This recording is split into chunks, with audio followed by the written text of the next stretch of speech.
they say some things. Hello. Adventure. Love. Connection. Risk. Passion. Evolution. Play. Life. The Archetypal Tarot Podcast. Provocative mythology for the 21st century. To wrap up 2018, we present to you an original holiday fable written and read by our very own Cyndera Quakenbush. We hope you enjoy this short story and send you wishes for holidays filled with connection, peace, happiness, laughter, and tasty treats. Merry Christmas, Gud Yule, Happy Solstice, Feliz Navidad, Mele Kalikimaka. The Tears of Father Christmas. Story by Cyndera Quakenbush. Edited by Gemma Quakenbush. The hot springs at Grover State Park had not yet opened. I was dropped off at the end of a large golden meadow. There the forest began, with steep mountains rising up to meet me. I saw a large bird circling high above the peaks, with a white cap to its head. This was the first bald eagle I had ever seen. It was Christmas Eve. I stepped onto the path, determined to find the waterfall. I had heard about it from our host, Angel, back at the old cabins. Angel. This name would, after the experience I now relate, tie in meaningfully. My thoughts turned to my solitude here at the base of these mountains.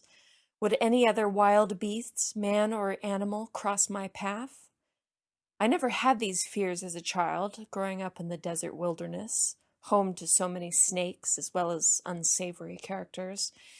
But all I now felt, walking farther down the path, was the quiet witness of the towering pines, at once unsettling and deeply soothing at the same time.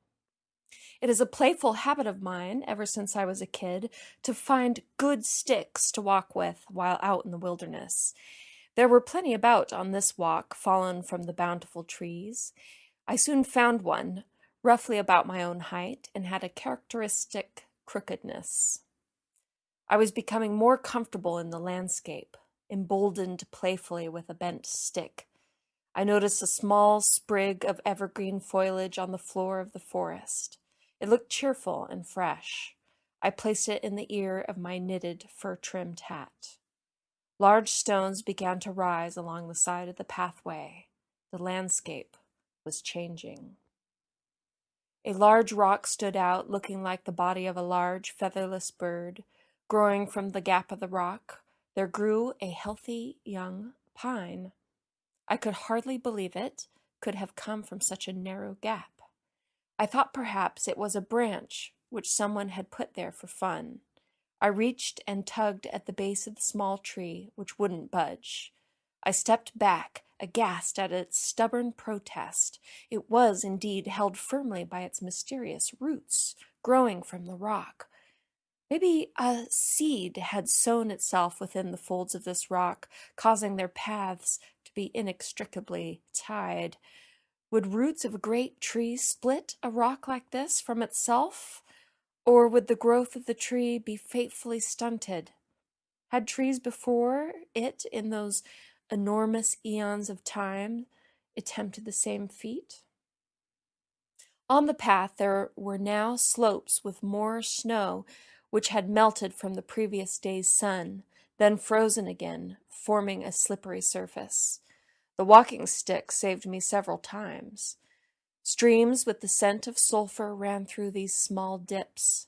To avoid falling in, I had to walk across thick fallen branches placed over the water. This must, I thought, be related to the waters of the hot springs. I looked forward to the post-walk soak later today, but first the waterfall I must find. I caught sight of some footprints. I began to follow them. These gave me a comforting path to follow, bringing me to a detour around the edge of the rocks. I was loving the footprints, loving the snow, the way the two went together. I heard a gush of water, and I thought I might be close. I made my way to the sound washing through the morning quiet, brushing away the snow-filled branches.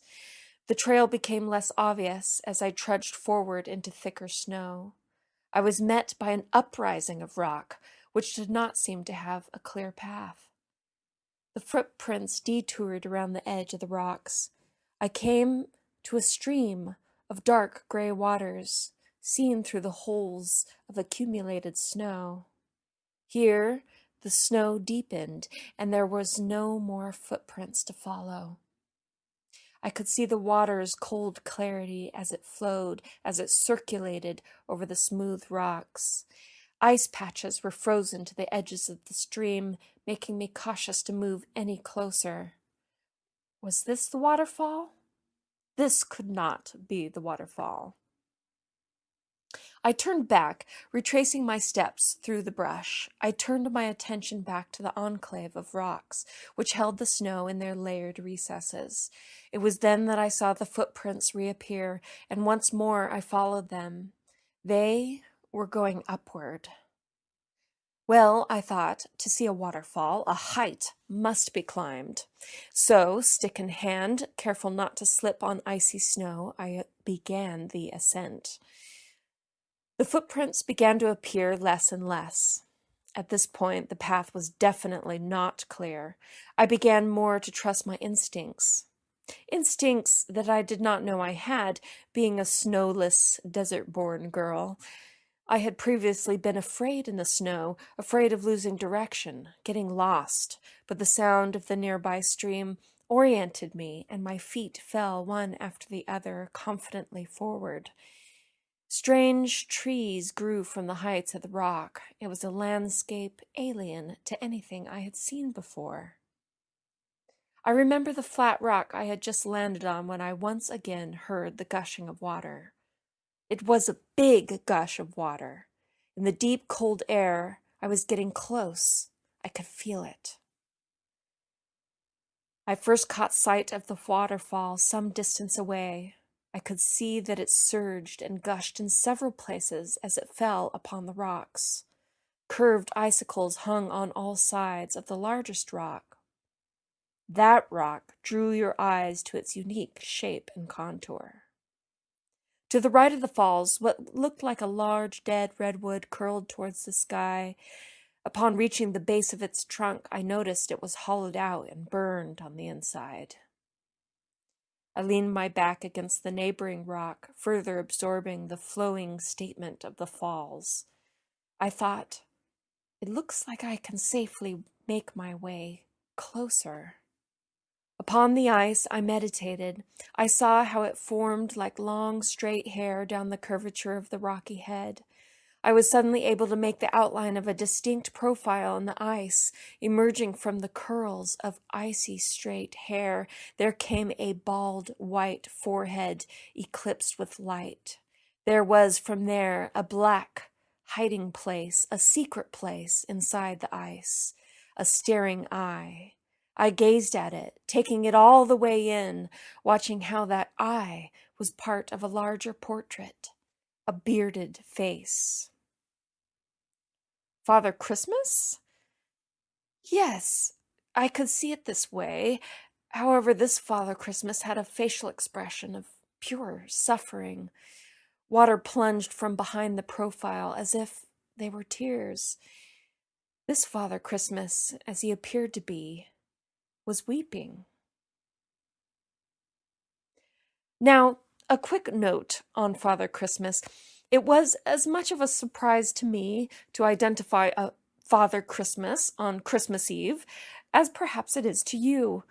I deeply enjoyed the merriment of Christmas as a child, yet since I grew up, I have only vaguely followed its traditions. I failed to find what I was looking for, the meaning I could really relate to.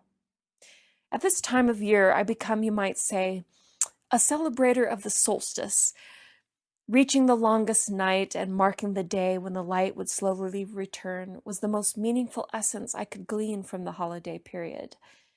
But here now was Father Christmas, undeniably. His name rang out, a continual exclamation, an avalanche of feeling as I witnessed his presence. But why was he weeping, and so fiercely, so mournfully towards the sky? The image of his face was now transposed to my inner imagination. It is here that the image begins to move, to reveal itself as alive. You can see him now in his entirety, the long white hair, the warm robes, the heart-rending image of a man, tears pouring from his cheeks. He also carries a staff. He's pointing it upward towards the sky. I wondered what effect the tears of the spirits had for the living. Do they make a path clear for us as we walk through our worldly ways, reaching inevitable ends? To think these questions while holding this image of Father Christmas firmly in mind led me to a kind of dialogue. I asked, "Why are you weeping, Father Christmas?" I could sense his answer. That's the way it was.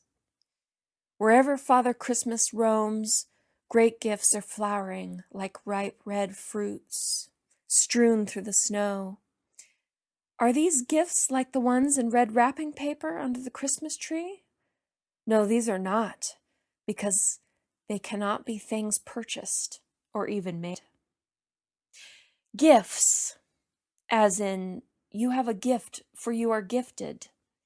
Gift comes from the Old Norse word, gipt, and who in Norse mythology wears a long robe and is long-bearded?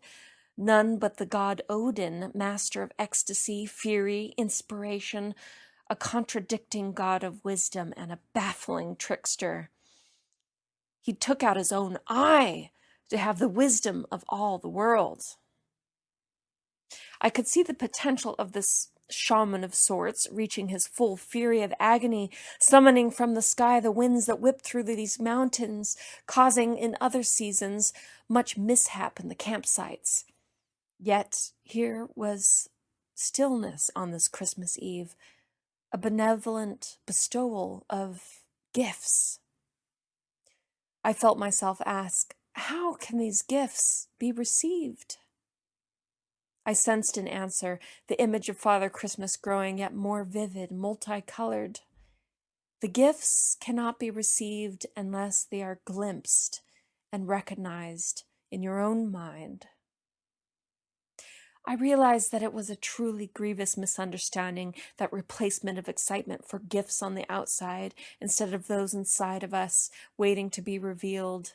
The eye that simply eyes the external prize is blinded to see the real gifts within, and that was why he was weeping, this Father Christmas, on Christmas Eve, here in the snow. After a space of time very hard to measure, I retracted my steps as best I could, making my way back. As I did, I found myself returning to the base of the stream, where I had been before. It was there that I was able to touch the cool, clear waters in the watershed of snow and feel it now as the tears of that great entity. It felt like a healing touching these waters, a baptism. I placed the evergreen from my hat on the snow of the rock that gave witness. I pressed my hand over its leafy branching, feeling the depths of my gratitude, until my fingers numbed with the cold. The slight bite clinging to my hand sealed the memory, made it real. I later learned that I had been gone for a few hours, but time gets relative sometimes. It seemed like it could have been a billion years. On my way down the mountain, encountering other travelers in the meadow, I exclaimed, "You can see Father Christmas up there, in the waterfall!" The strangers smiled at me, politely amused. Soaking in the mineral waters after the walk, I felt steeped even further within the warm embrace of this magical landscape. Every muscle seemed to relax, all tensions healed in the release of solitude. I came very close to an amnesia of the whole event, as if I had been caught in the rivers of Lethe. But I caught my indulgent mind moving on to my journal to make as many notes as I could. The following day, Christmas Day, I decided to head that way again, bringing along my partner, Joro, eager to show him Father Christmas. The sun was shining warm rays through the branches. It was an altogether different walk, more pleasant, more certain. This time my feet were sure where they were going. We walked all the way there. We reached the waterfall. It did not take long to see that Father Christmas was no longer there. The ice had greatly melted. What had been the face of Father Christmas had changed to 3 thick icicles. It looked to me like the head of a jaggedly cheerful goat. He seemed to be smiling. Now, a few notes on the difference between Father Christmas and Santa Claus as archetypes. Father Christmas is not featured on Christmas Day. It is always Christmas Eve where he is highlighted. The ancient Father Christmas is of average build and seen primarily in a robe of green, which connects him also to the archetype of the Green Man, a pre-Christian spirit of nature personified as a man. He is a symbol of growth and rebirth. He always lives in the woodland. He loves spreading the spirit of Christmas. He is Christmas embodied. He walks on his own, often with a staff, or has been known to ride a goat. He wears an evergreen crown. He is real. Santa Claus dates from the early 19th century. He is round and wears red, topped with an elf's cap. He rides on a sleigh with reindeer throughout the world, giving gifts to children on Eve of Christmas, and we assume the early morning hours of Christmas itself, before the light of morning. For the rest of the year, he is in the North Pole. He enjoys cookies and cocoa, but with those rosy cheeks, I am sure he wouldn't pass on a nice brandy. He's a likable character, though perhaps a cheapened version of Father Christmas. He seduces us all into focusing on the things of Christmas as opposed to the ways of Christmas. But in whatever form, the archetype of this generous, magical trickster, creator, spirit is alive as ever. It is now 2 days past Christmas. I remember I was a child, right around 5 years old, being a bit sad on the night of Christmas. The morning had been an early one, with hopes that maybe the desert would, just this once, bring snow. There was wondering how Santa could possibly have fit down the thin black chimney pipe. Steam covered the cold windows as food was prepared. Apple pie warmed inside the oven. There was excitement and presents and family all gathered together, whether they liked it or not. There was taking turns opening presents, surprises and no surprises, and the odd folksy gifts from grandparents. Perhaps most memorably, I received a beard on a stick, a sort of desk decoration with eyes. In the evening, the tree was still lit, but lonely, no longer surrounded by mysteries. The branches of the fake tree would soon be collapsed, put away, with all the ornaments, for another year. When Christmas was over, it was over. Today, on this 3rd day after my Christmas Eve walk, I still feel the spirit with me. It does not feel as if the holiday has passed. I still smile and wish people I see a Merry Christmas. I feel in touch with a deep sense of generosity and a desire to bring any hidden gifts within to the world around. Will this fade as the work returns with familiar faces and challenges? Yet, just now, with the song called Silent Night playing somewhere close by, and the sound of some kind of river right around the great old way, I feel as though Father Christmas lives in every moment of warmth and sharing, every moment of wisdom, of nature. We know you could have done something else with the last 20 or so minutes of your life, but we're so glad that you spent it with us. We will be back in January of 2019 with more archetypal explorations. In the meantime, find us on Facebook, Twitter, or Instagram, and let us know what you think. What would you like to hear more about or less about? We always love hearing from you. And if you'd like to become one of our most favorite people in the whole universe, become a patron. Just visit tiny.cc/tarot, and you too could be like these awesome humans. Sarah, Geneva, Richard, Peter, Rash, Allie, and Yvonne. Thank you. Your support makes all of this happen, and you make us smile every day. Produced by Both And Media. Theme music by The Lunar Group.